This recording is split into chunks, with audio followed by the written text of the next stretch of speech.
getting ready to make that portable stove that I saw online, and here's the guy's website that made the CAD of the three-piece portable stove or burner holder spacer thing, and he does a good job, but all the units are in metric.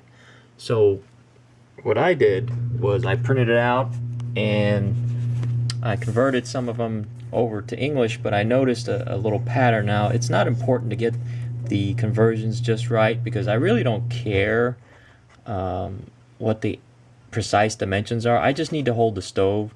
So I'm not concerned about all the features he's got on here. All I care about are these slots here. So I calculated what they are, and what I did was I made a template out of a manila folder, and I'm going to cut these out and see how they fit together and see if my stove goes in there, and if it works I'll put my put it to metal. Alright, I'm going to cut this out, and I got my Trangia stove here, see if it's going to fit.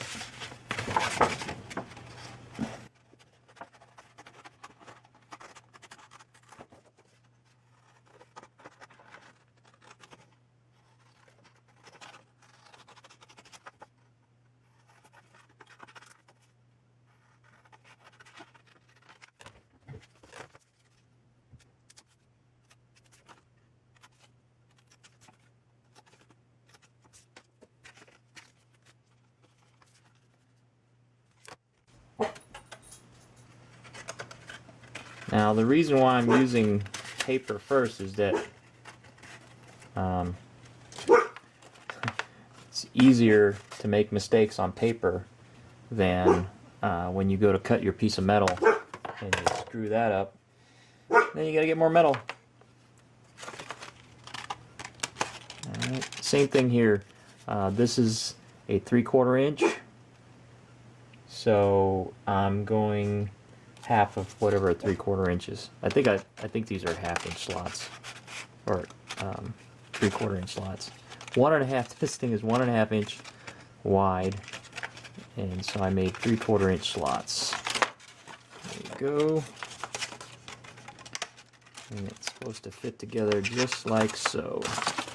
Now this is paper, so it's going to be a little flimsy, but it gives me a good idea of what I need to do with my piece of metal.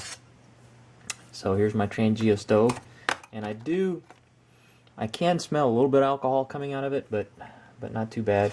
So the Trangia fits right in there. Now it's going to bow out a little bit, but that's basically what it looks like.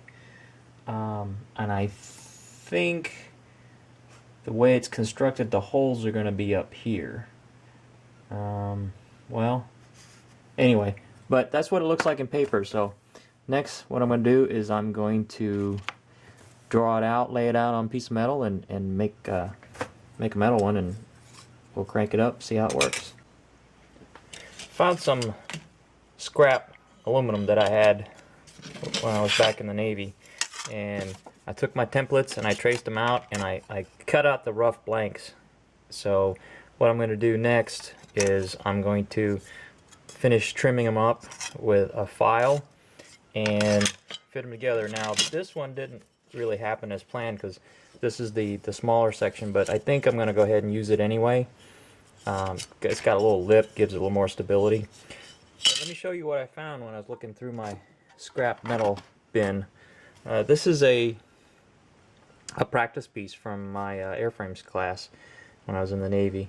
They showed you how to lay out rivet lines and stuff like that, and I actually had to buck rivets with a rivet gun. It's pretty cool. So I still have that. Here's a wing section. This is called a stringer, and I had to make a repair in this area, and here's the back there. So, and then here was the kind of like the class final project. I had to build a whole wing section. There, you can see all the rivets. What they did was I built this part, and then the instructor came by with a punch and a hammer and punched a hole through the center, and then I had to cut all the bad part out, make a patch, and re-rivet a patch with in the back there's doublers, and let's see if I can show you that.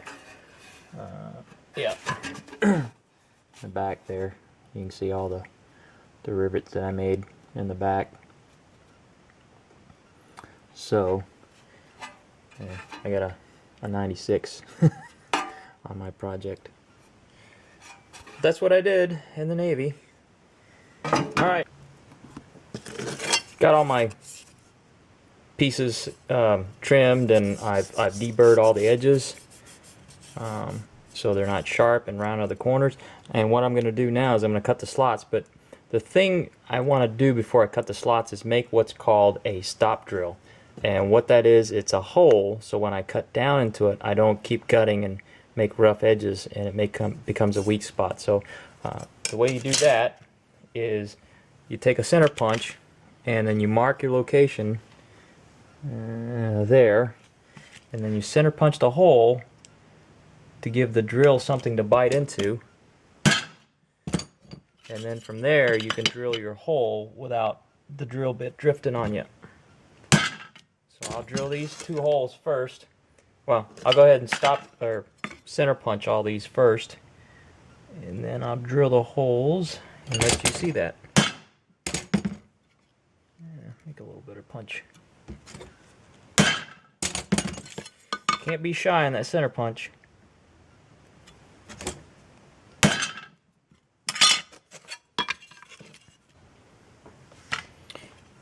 And I have a nice backer board, so I drill into that won't drill into my workbench. And the thing with drilling metal, you don't want to go all out. You want to go slow, believe it or not. You can actually drill better in metal with a hand drill, the old hand crank drills. But if you have an electric drill, you want to go slow.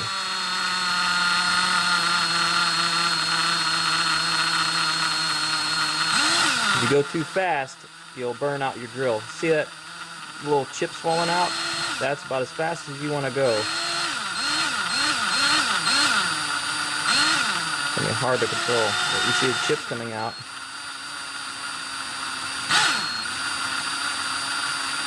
There you go, that's what you want. You want these chips peeling out like that.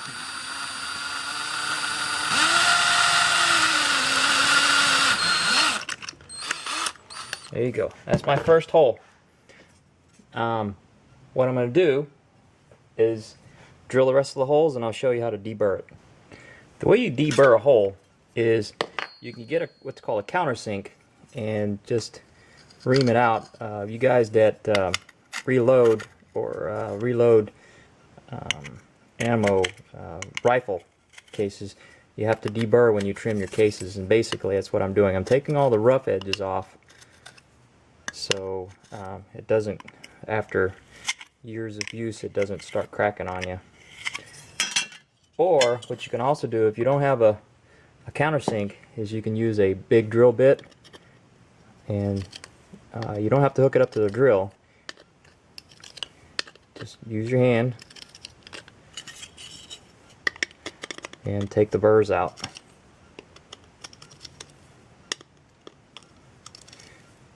There you go.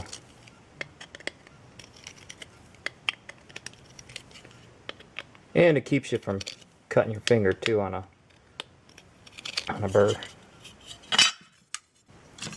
The way I'm going to cut the slots is with my rotary tool, and I'm just going to take it slow. I'm going to see that line there. I'm just going to cut it slow and widen it to where I need. You notice why I cut the hole now, because if I was trying to do this without the hole, I might cut too far. So that stop drill also tells me when to stop cutting. So I'm going to cut the first one. Let's see how it goes here.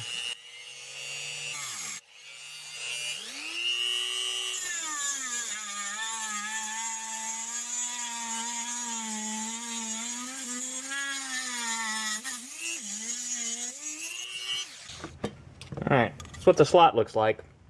I'm going to cut the rest of them. Well, I had to make few modifications, but I got it all in there. And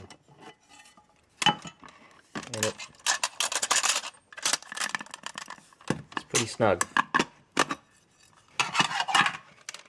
Here's what it looks like in there. Here's the bottom piece. My alcohol. I had to ditch the washcloth, but here's my Trangia stove. And I'm only going to carry one glove. Maybe I can get both gloves and I have to modify it a little bit. But here are the sides. Now I know the template was straight, but I wanted to get it inside here, so I had to bend the pieces. But it actually works out pretty good. Here's how it goes together. The short slots go on the bottom, like this, and this can go either way, inside or outside. Like that, actually.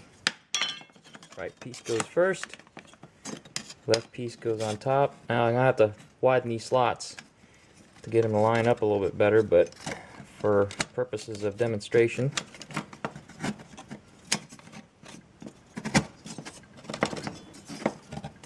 there you go. Yeah, I might have to open them up a little more, but that's what it looks like. And then the stove sits right there, and it sits on top. Now I'm not going to drill any more holes until I figure out if I need more holes. If it burns fine like this, I'll leave it like that. If not, I'll put some more holes around the sides here. And the reason for this cutout here is so if I want to lower the flame, I can put this piece there like that. And then if I need to twist it to lower the flame, that's what that's for. So we'll see how it works in the next video, or in a video to come. What I'll do is I will show you me cooking something with the new stove configuration, see how it works. For now, that's it. Later.